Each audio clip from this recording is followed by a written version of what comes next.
তো হ্যালো বন্ধুরা, কেমন আছেন সবাই? আশা করি সবাই ভালো আছো। তো আজকে দেখা তোমাদের সাথে অনেকদিন পরে একটা নতুন ব্লগ নিয়ে হাজির হয়ে গেলাম আমি। আজকে যাবো একটা জায়গায়, তো সাথে থাকো। বাথরুমে যাওয়ার জুতো পরে এসে ক্যাফে যাবো, একটা ভালো ক্যাফে, সে বাথরুমে যাওয়ার জুতো পরেছে। তো বাইক নিয়ে সবাই মিলে বাইরেই পড়লাম আমরা ক্যাফের উদ্দেশ্যে। তো ক্যাফে আমাকে যাওয়া ক্যান্সেল হয়ে গেল, কারণ সুজয় ভাগনা ফোন করে ডাকলো আমাকে যে মামা ঘুটিয়ারি আসতে হবে। তো ভাগনার কথা ফেলতে পারি না, আমরা হাফ রাস্তায় যাই একটা ধাবায় চা খাইলাম আর রোল খাইলাম। গোলক ভাগনা যাই অর্ডার দিয়ে আসলো। তো খাওয়ার পরে একটু খাইলাম থামস আপ, দুইজন মিললে থামস আপ খাই নিলাম, কারণ পেটটাও একটু গরম গরম হয়ে গেছিলো। তো এইখানে মহাকুম্ভে যাওয়ার জন্য বাস ছাড়তে 144 বছর পর মহাকুম্ভ, তোমরা কেউ মিস করো না।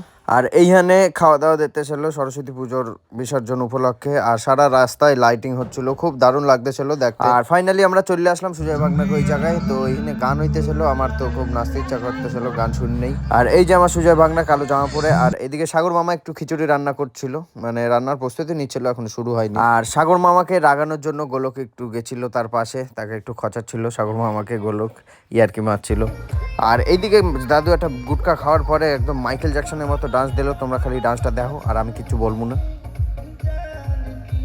তো নাচটা কেমন লাগলো তোমরা খালি বলো।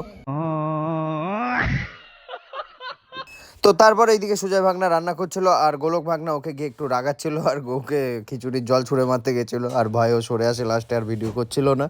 আর গান শুনে তো আমার নাচার মন খুব হচ্ছিল।